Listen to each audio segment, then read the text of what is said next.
After 3 consecutive in-flight failures, followed by another one on the ground, the Starship team is officially back to winning. And it's about time. Not only did the version 2 ship successfully make it past the dreaded 5-minute window where all of their issues have occurred on the 3 previous flights, but SpaceX finally accomplished a major milestone that longtime fans of the program have been waiting for since the day the payload door was welded shut on Ship 24 more than 6 months before the first integrated flight test. After 2.5 years, we've finally witnessed the first ever payload deployment for the second stage Starship. Of course, many people will be quick to point out the fact that these were just mock satellites. But that doesn't discount the fact that this was a very important achievement, as was the first attempt at performing a controlled re-entry with the version 2 ship and its upgraded forward flaps, which once again showed us how much of a beast this 50-meter tall stainless steel behemoth is. The fact that Ship 37 was able to survive re-entry with a large number of thermal protection tiles intentionally removed and still manage a successful splashdown in the Indian Ocean less than 3 meters away from its intended target is absolutely ridiculous. But while there is much to celebrate, there was at least one aspect of the flight that probably could have gone a little better. I'm sure all of you are probably wondering, what the fuck could have possibly caused this explosion to occur in the aft section of the ship? It's understandable that this was pretty concerning, but in my opinion, it was a simple mistake that will never happen again. So if you're one of those people who spent the last few days searching for information about what caused this bizarre event, then congratulations, because you've come to the right place. My name is Zach Golden, and this is a CSI Starbase special report.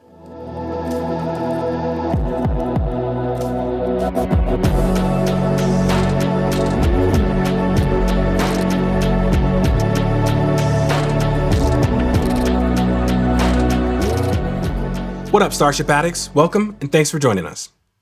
You know, one of the things that I shouldn't have been surprised about after the major success of the 10th flight test of Starship was the apparent radio silence from a majority of the mainstream media. It seems like everyone is always quick to run breaking news stories when things go wrong, but as soon as there's something positive to talk about, all of a sudden it's like crickets during a full moon.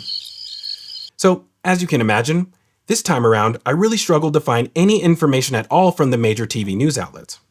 Of course, in this situation, I'm probably my own best source of information, but I still like to look at the bigger picture and see how attitudes towards the Starship program are changing. And this is exactly why I'm excited to partner with Ground News again for today's investigation. Ground News is an aggregator that collects news stories from more than 50,000 outlets published all over the world and consolidates them into a single easy-to-read feed. For every story you find on Ground News, you can not only find a high-level summary, but you can quickly sift through the headlines for other news outlets covering the same story. There you can find vital information about that outlet's political affiliations, its factuality rating, and the ownership of the publication. As an example, after Flight 10, I felt like there were many important milestones worth discussing, especially as it relates to the future of the Starship program and space exploration as a whole. So I was really curious how it would be portrayed by the media. After a quick search, you can see that Ground News found 116 different sources covering this topic. In the bias distribution window, you can see that a majority of articles are from left and center-leaning publications, with only 22% coming from right-leaning sources. With that said, if you want to know how different news outlets cover the same story, you can easily scroll through and see how the headlines change depending on their affiliation.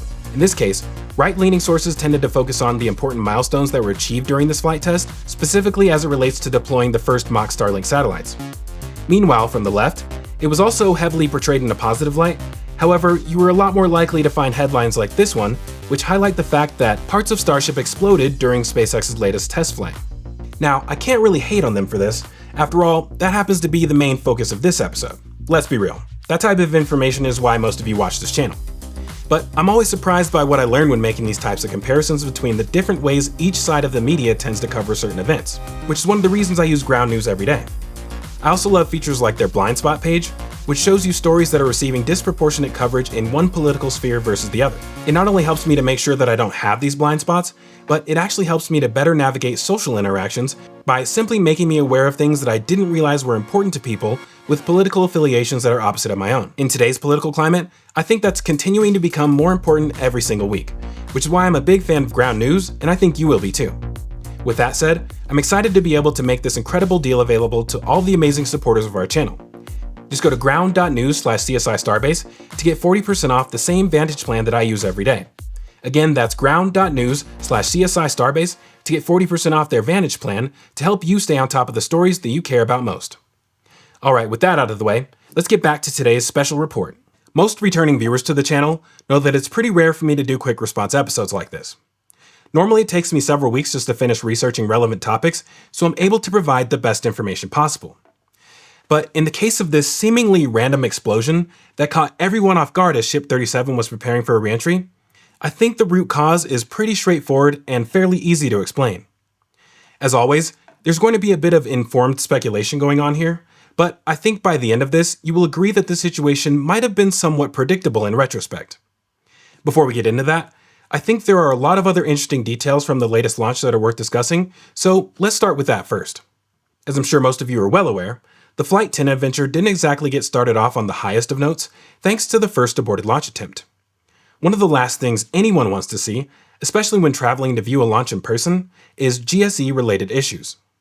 More often than not, issues related to ground support equipment typically end up causing the launch date to slip by several days, if not weeks.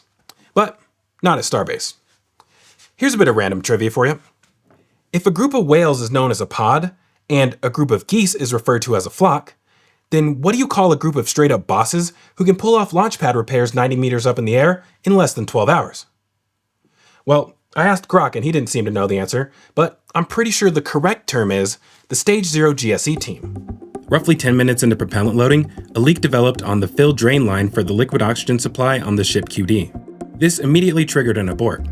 Anytime you see heavy venting coming from the integration tower after propellant loading has already started, it's a clear sign of a problem.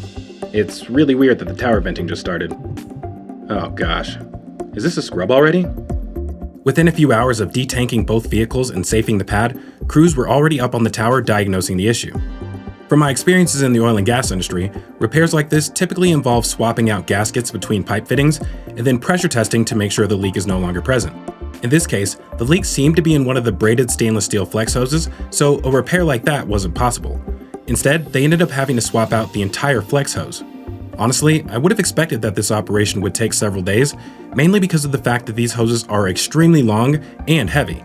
The only crane that SpaceX has that can reach that height on the tower is not currently configured to do so. As it turned out, they were actually able to do this without the crane thanks to the fact that they have a winch system installed on the top of the tower. This was actually installed several years ago to help with reeving the cables for the drawwork system, and it's been there ever since. So, using this winch, they were able to lift out the liquid oxygen flex hose, lower it to the ground, and then bring up the new one. After lowering it onto the umbilical arm, it took about 15 guys to wrangle this thing into position. Honestly, I can't imagine climbing on top of hoses like this 90 meters up in the air. This may not be as impressive to some of you, but as someone who's obsessed with the GSE side of things, I think it's insane they were able to pull this off as quickly as they did, and on the first try.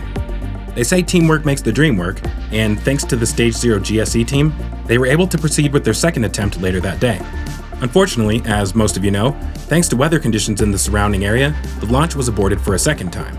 The only reason I'm bringing this up is because it's nice to finally have an idea of what type of weather conditions will result in aborted launches in the future. Up to this point, a lot of people have been wondering how the launch criteria for Starship will compare to that of Falcon 9. So now I think we can say with a relative level of certainty that fog is okay, while anvil clouds are not. Now we just need some information related to maximum wind speeds, because in South Texas that's extremely important. Those of you who have ever been to Starbase know that it's windy more often than it's not. If SpaceX plans to eventually launch Starship 24 times in 24 hours, then weather-related launch criteria will have to be a bit more relaxed than it is for most other rockets. That's kind of crazy to think about, considering most other rockets don't have to guide themselves back to the launch site, so they can be caught in midair by a set of giant chopsticks. Anyway, as I'm sure the version 2 Starship would agree, the phrase, "the third time's a charm," is one of the most overused cliches of all time. But in this case, it ended up being pretty accurate. When Flight 10 finally got off the ground, it officially put an end to 8 months worth of Starship-related depression that I'm sure I'm not the only one who's been feeling. Continuing a streak that extends all the way back to Flight 6, Super Heavy jumped off the pad with all 33 of its Raptor 2 engines ignited. It seems like the booster team has really got things dialed in. And with this being the second to last launch of a V2 booster, I'm hoping that same success will be immediately duplicated by the version 3 booster, which will make its debut on Flight 12. With the performance of the booster being fairly predictable for the most part, most of the focus for Flight 10 was on Ship 37. Next to making it past SECO, the most important thing being tested on this launch in my opinion was the performance of the heat shield. After telling us about the heat shield experiments they planned to conduct on 3 separate occasions, Dan didn't even bother mentioning it this time. But at this point, I think many of us could actually repeat that explanation verbatim. Anyway, during some portions of the ascent phase, it was difficult to tell whether or not we were seeing tiles raining down from the ship. Honestly, I'm still not sure whether or not this is ice we're seeing, or if it was in fact the TPS tiles. But what was difficult to identify from the ground cameras was clear as day from the onboard view looking down from the forward flaps.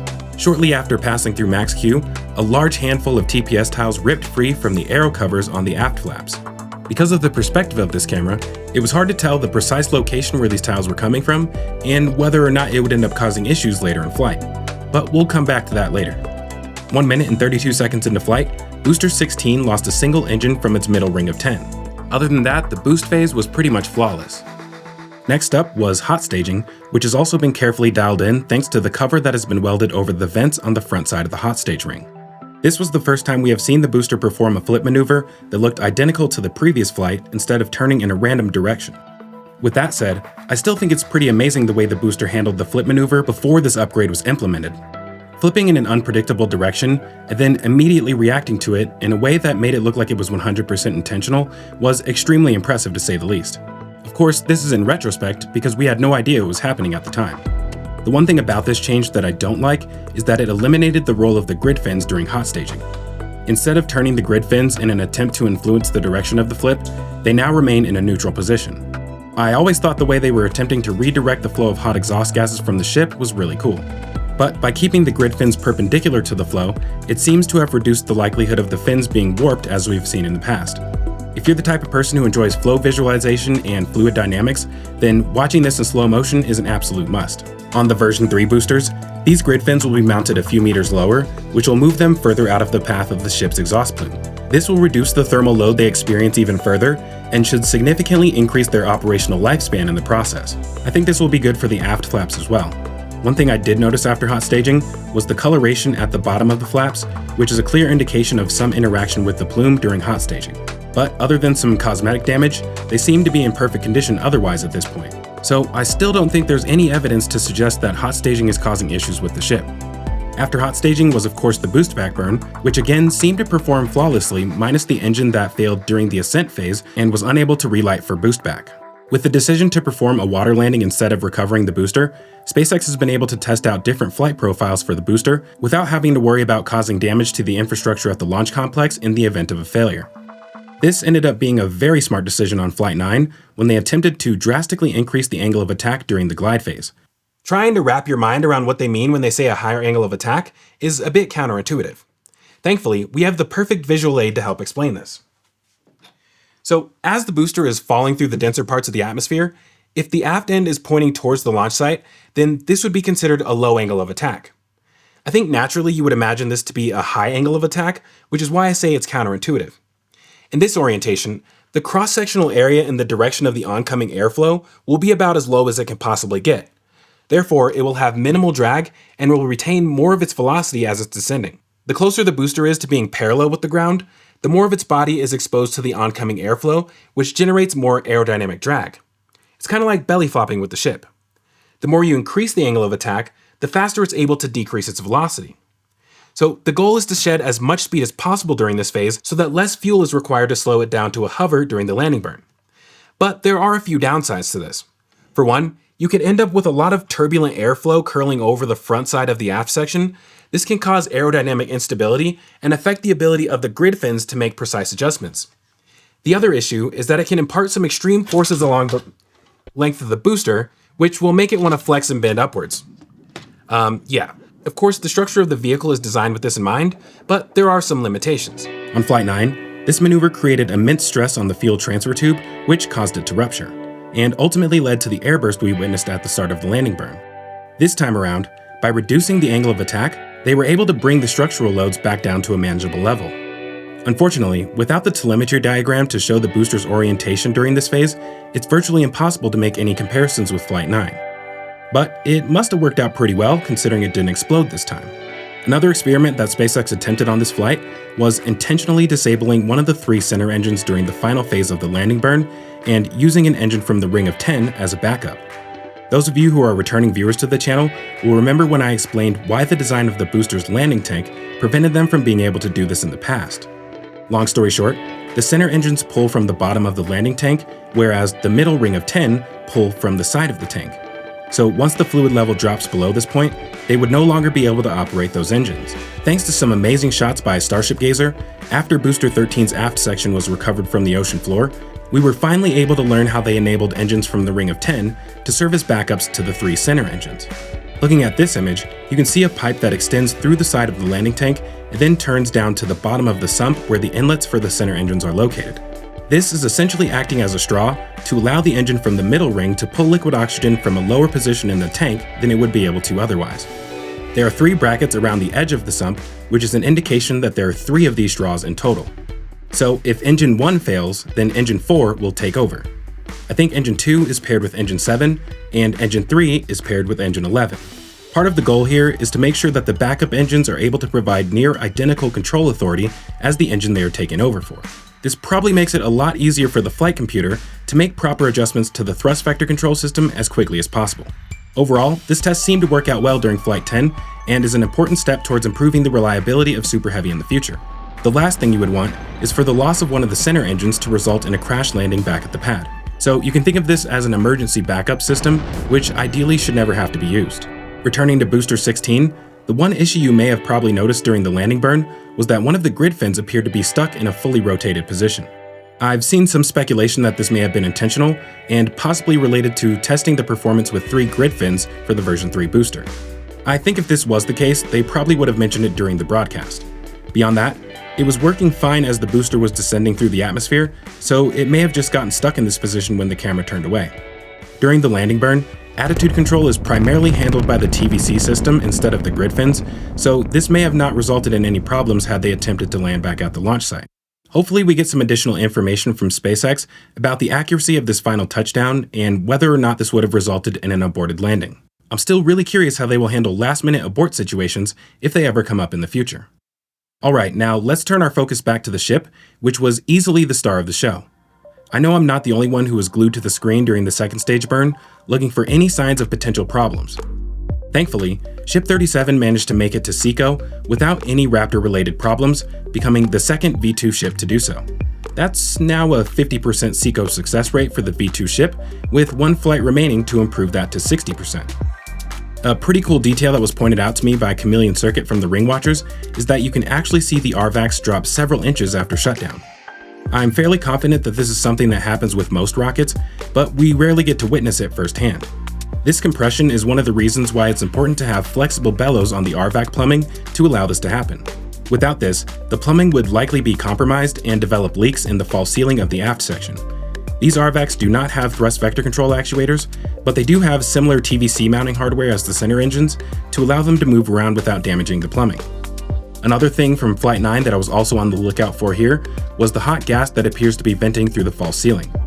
This was visible again, and just like Flight 9, it appears to be burning, so I can only assume that it's methane related. The first time I saw this on the previous flight, I assumed it was a sign of a problem. Most likely a fire in the attic that was escaping through gaps in the false ceiling panels. But during Flight 9, we didn't have the same angle that we got during Flight 10 for the entire shutdown process, and now that we do, I think what's happening here is a bit more clear. As soon as the RVACs begin their shutdown sequence, you can see that the venting stops pretty much immediately. I think this is an indication that this might just be one of the drainage events for the methane side of the engine that happens to be active while the engines are firing. You can see similar drains on Falcon 9's second stage MVAC engines. Looking closely, the cone-shaped jet seems to suggest it's spraying out of a nozzle, but for the life of me, I've never been able to actually find them. It's difficult to see from this angle, but there's another vent directly in front of the camera, and likely a third one just out of view behind the center engines. I expect that this means that there are probably similar drains for the sea-level engines located elsewhere. There are tons of drainage ports all over the front side of the ship, which are easily identifiable thanks to the remove before flight tags. Some of these are used during flight, while others are used for ground operations only. Anyway, I think it's safe to say that the flames coming through the ceiling are not necessarily a sign of remaining issues with the propulsion system. With that said, I think we can all agree that the curse of the version 2 Starship is officially over. And that means I can finally take this Starship 2.0 Propulsions t-shirt out of storage. I've been waiting for this day for a long time. To celebrate the occasion, we're going to make these available in the CSI Starbase merch store again with a 15% discount to the first 50 people to use the code BACKINBIDNESS. Make sure to check the spelling on that because it's not business, it's bidness. With the end of summer right around the corner, you may want to get this as a hoodie as well.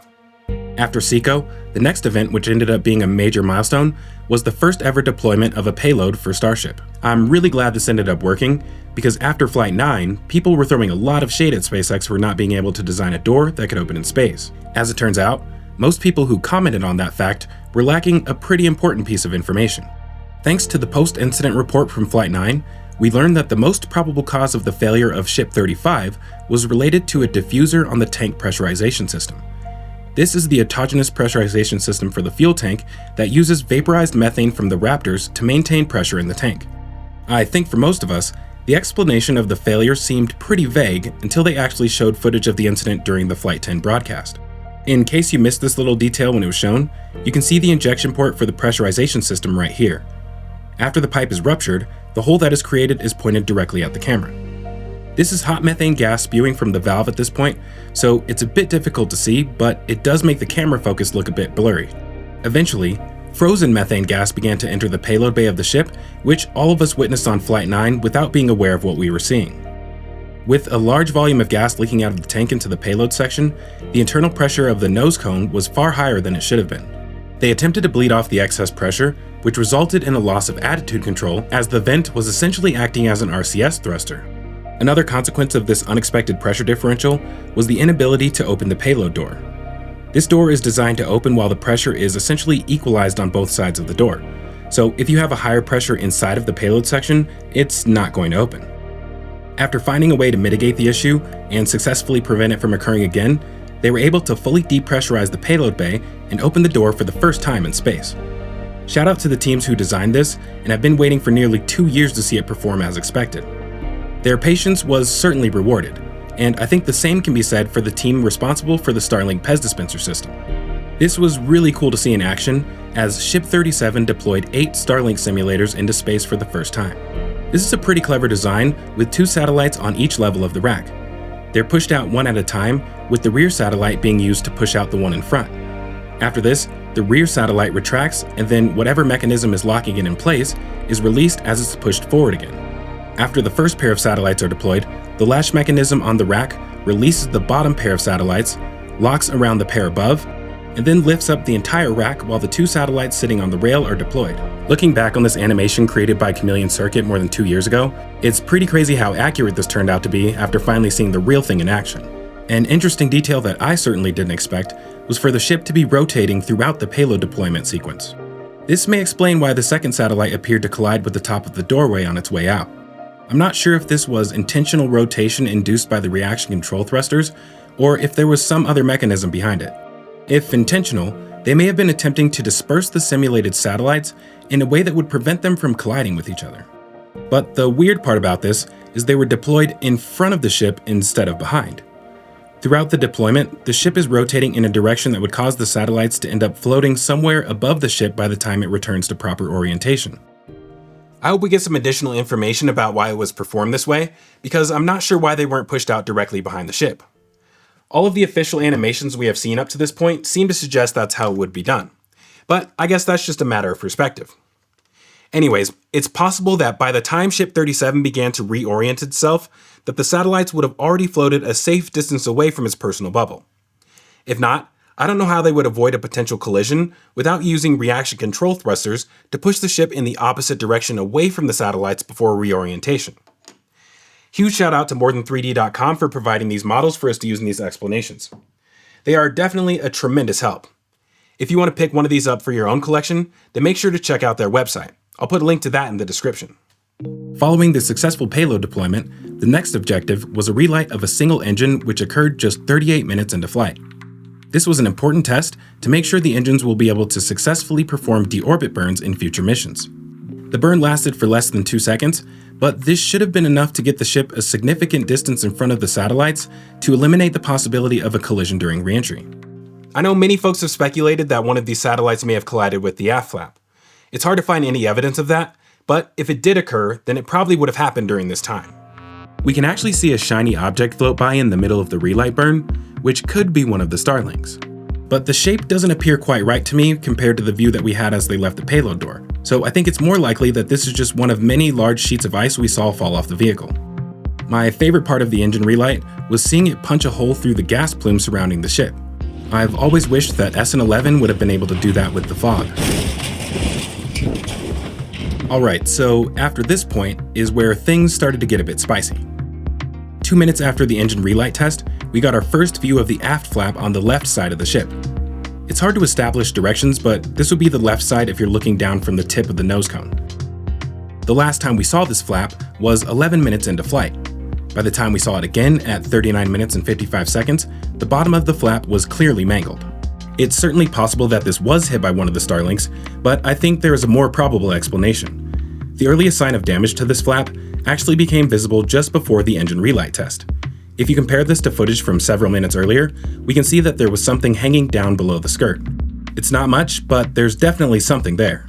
After startup of the center engine, there was a lot more light in the aft section, which allowed us to see that there was some kind of paneling flopping around at the bottom of the skirt. And if you look closely, you can see light on the other side of a hole that was punctured through the wall. Whatever happened must have occurred before the relight, or else we would have seen some of the shrapnel, but we don't have enough information yet. A few moments later, at T+47 minutes, a far more energetic event took place as a section of the aft skirt exploded inwards like it got hit with a baseball-sized meteorite or something. The next time we got a view of the aft flap on the right side of the ship, we could see that the explosion caused damage in the same location on both flaps, although it was obviously a lot more severe on this side. I think it's safe to assume that similar events must have happened in both locations, and it makes the impact of a satellite seem a lot less likely. So what else could it be? Well, given the energy involved in the second incident, I think the first place we should look is the mechanical systems present in the area of the explosion. And that narrows it down quite a bit, because there is really only one thing installed here that could possibly cause this type of damage. I'm sure by now many of you are probably familiar with the engine chill system for the Raptors. This is the system responsible for keeping the internal components within the ideal temperature range before startup. It involves cycling cryogenic propellants through the engine to keep everything as cold as possible. As part of this cycle, the warm and vaporized propellants must be drained to prevent it from building up pressure within the plumbing. On the ship, the LOX chill vents are clearly visible during the propellant loading process as a stream of vapor coming from a location at the bottom of the aft flaps. As the engines reach the desired temperature, the flow transitions into a liquid and it becomes much heavier. This creates a pretty unique effect after liftoff as it flows down the length of the vehicle on either side. What you may not be aware of is that this isn't the only vent in this location. Thanks to a recent unfortunate event, we were able to learn a bit more about the chill down process for the ship. After the testing anomaly of Ship 36, SpaceX was forced to come up with a way of performing the static fire test of Ship 37 on the orbital launch mount. Along with the modified transport stand, additional modifications had to be made to the GSE systems to allow them to integrate with the ship. While it did seem simple enough to extend all the plumbing from the booster QD, these systems are still designed for a booster, not ships. Because of this, they apparently had to operate certain systems a bit differently than they would in a normal ground test. In typical static fire tests above the flame trench at the Massey's outpost, the Raptor chill venting is collected on either side of the vehicle and routed to a vent on the side of the test stand. This is similar to the Raptor chill collection system for the booster on the orbital launch mount, which is diverted to a collection pond behind the integration tower. To allow the ship to integrate with the Raptor chill collection system for the booster, they mounted 4 pipes on either side of the launch mount deck, which are connected to ports on the collection manifold. These run to a hose coming from the bottom of the LOX vent below the aft flap of the ship. The large hose on the vent splits into 4 smaller pipes to spread out the flow of LOX properly. We would expect for there to be 3 of these collection pipes on each side, considering you only need 1 for each of the 6 engines. But I think they installed an additional line just to be safe. Thanks to a well-timed flyover from RGV Aerial, we can see 2 additional lines next to the LOX collection hose. This is mirrored on the opposite side as well, and all 4 are combined into a common pipe on the launch deck, with the midpoint being just in front of the booster QD. Here there is another frosted hose visible coming from the front of the ship. I could very well be wrong about this, but I believe the combined vent from 4 of the engines goes under and up into the skirt, where it joins with the bleed lines from the other 2 engines, and then goes out through the methane ground bleed valve on the ship QD. Honestly, I don't really understand why these extra hoses were necessary to accomplish this, because they should have been able to use the existing manifold in the aft skirt of the ship that routes all of the methane from the Raptor chill system into that same port on the QD panel. So there's a good chance I'm missing something here. But I am fairly confident that during ground operations like static fires and leading up to the moment of liftoff, the methane from the Raptor chill process is collected through the ship QD. Instead of allowing it to vent to atmosphere like they do with the liquid oxygen, it's sent back to the tank farm and recondensed into a liquid, and then returned to the storage tanks. But in flight, after the ground side umbilical is detached, it's diverted to another location. When looking at the aft flap of the ship, we can see a second drainage vent located a few feet away from the lock strain. We never see vapor flowing out of the second vent during prop load, so it's safe to assume that this is only used for venting methane from the Raptor chill down process during flight. During the static fire test of Ship 37, they placed adapters on both of these vents to allow LOX and methane to be collected and diverted elsewhere. So I know some of you may be thinking, nah, there's absolutely no way methane and oxygen are being vented simultaneously this close to each other. Like I said, I could be wrong. That's why I'm always careful to label this type of stuff as speculation. So with that said, I'll let you be the judge after we revisit the two instances of damage to the aft section of the ship. Starting with the first flap, it's difficult to determine when exactly it was damaged, so I'm just going to point out all of the questionable moments between the last time we saw it in good condition and the first time we noticed the damage. After SECO, everything seemed to be fine. As soon as the engine shut down, you could see what I believe are the LOX engine chill vents active on both sides of the vehicle. Shortly after this, you can see a surge of gas as liquid oxygen is being drained from the main tank through the LOX dump valves on the bottom of the ship.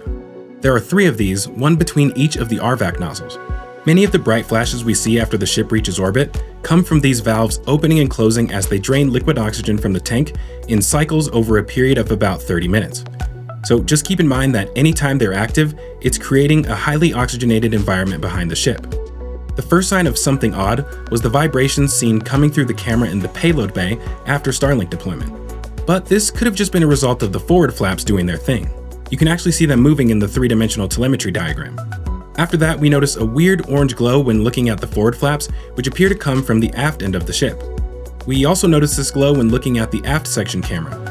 The left flap would be right in this location from this orientation.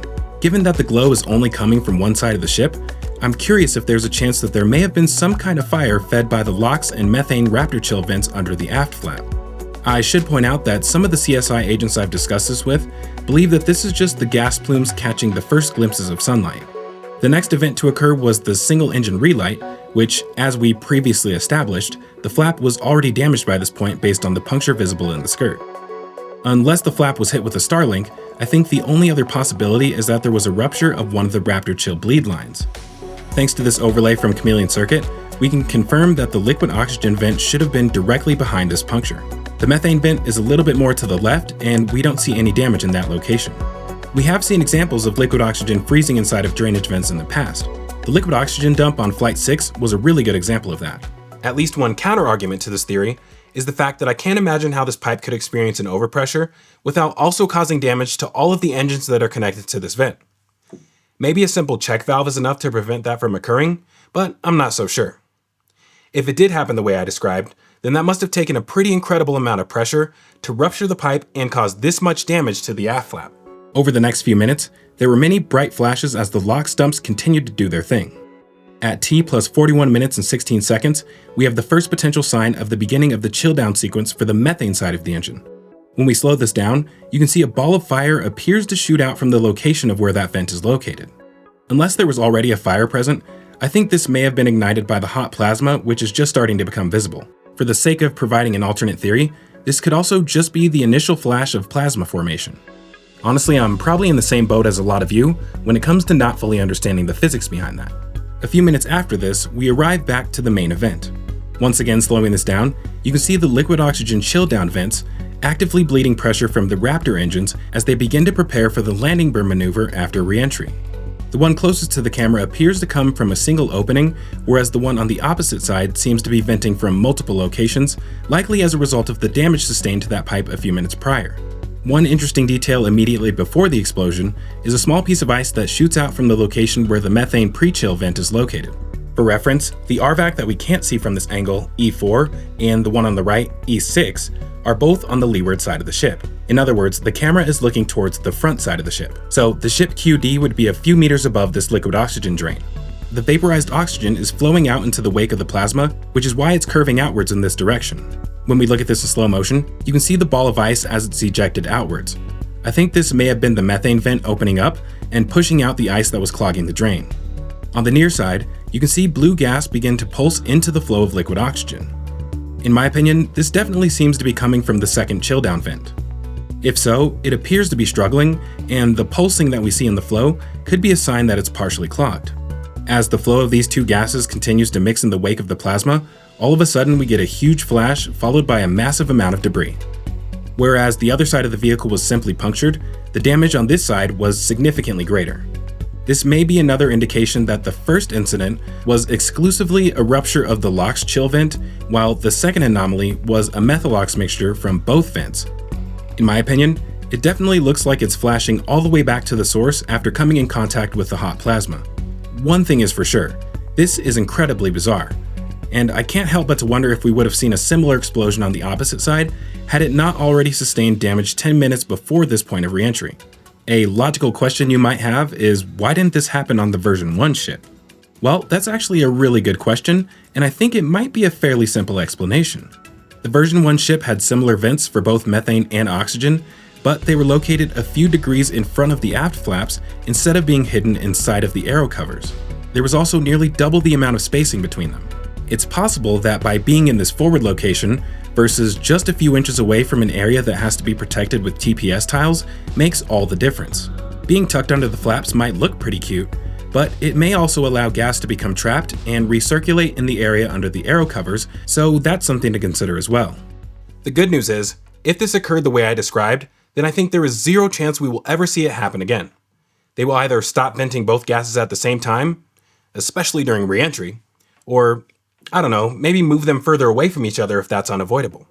Honestly, I'm not sure why methane doesn't just vent through the QD on the ship the same way it does for the booster. But it may have something to do with the big LOX drain just a few meters below the QD. For the sake of providing an alternate possibility, I think there's a non-zero chance that the tiles that fell off during Max Q could have contributed to the situation. With tiles missing on the aero cover, it's possible that plasma could have penetrated through the aero cover, burned through both pipes, and then caused that explosion. But this doesn't seem very likely to me. For one, this was less than 2 minutes into re-entry, and second, I think we would have seen the skirt start to glow as it's experiencing the same heat as the pipes on the other side.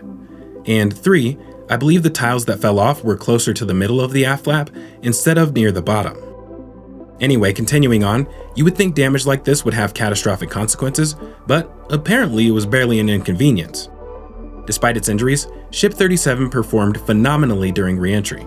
One of my favorite parts about this launch was being able to witness how quickly the ship was able to pitch forward and backward. It's incredibly responsive and looks really cool when you watch it in fast motion. It almost looks like the aft end is bouncing off an invisible barrier. But for any flat earthers who may be watching this would be the opposite side of the barrier. As much as I would hate for the forward flaps to be removed, I wouldn't be surprised if the ship was able to make a controlled re-entry using its aft flaps alone. Even with the damage to both of its aft flaps, Ship 37 executed a perfect landing maneuver. According to Allan, this was just 3 meters away from its intended target. While that is phenomenal, I don't think it's quite accurate enough for landing on the chopsticks yet. On that note, it would be nice to see the ship perform a similar hover at the end of the landing burn as we saw with the booster on the next flight. That would be a more realistic test when it comes to making sure that they will be able to pull off the tower landing. But for now, I think the goal is to try and set it down as soft as possible to increase the likelihood of it remaining in one piece so they can bring it back for a close inspection. Honestly, I'm still not convinced that it's even possible for a ship or booster to tip over and slam into the water without exploding. The last thing worth mentioning was the appearance of the heat shield after atmospheric re-entry.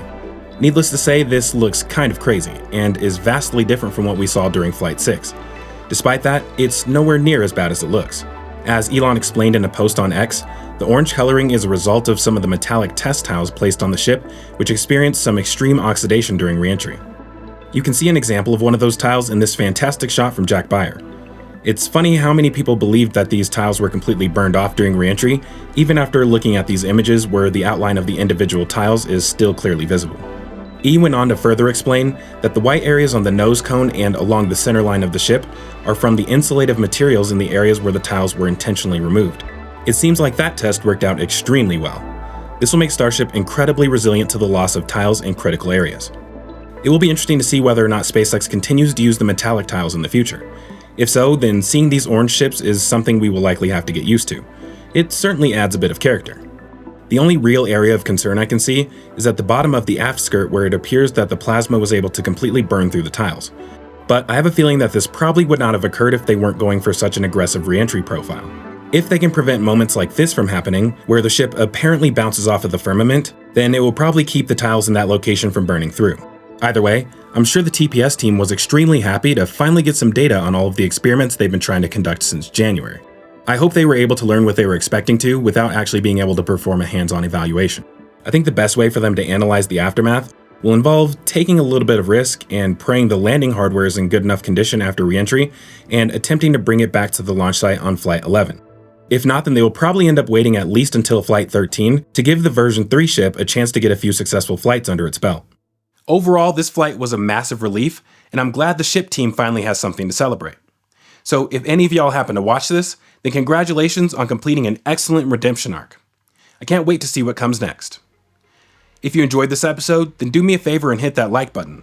And if you're part of the 60% of people watching this who aren't subscribed yet, then let me know in the comments what you're waiting for so I can do that on the next episode. If you haven't seen our most recent episode examining the complete history and evolution of the Massey's test site, then make sure to check that out as well. If you would like to further support this channel, the best way to do that is by becoming a monthly supporter on Patreon. We greatly appreciate all of our members on YouTube, X, and Patreon for helping us continue to make this type of content. Before we go, I want to give a shout out to Chameleon Circuit, RGV Aerial, Starship Gazer, LabPadre, NASA Spaceflight, Cosmic Perspective and the Everyday Astronaut, and everyone else whose content was featured in this episode. Last but not least, thanks to Ground News for sponsoring today's investigation. Alright everyone, I hope to see y'all on the next deep dive. For now, this is Stage Zero Zach, signing off.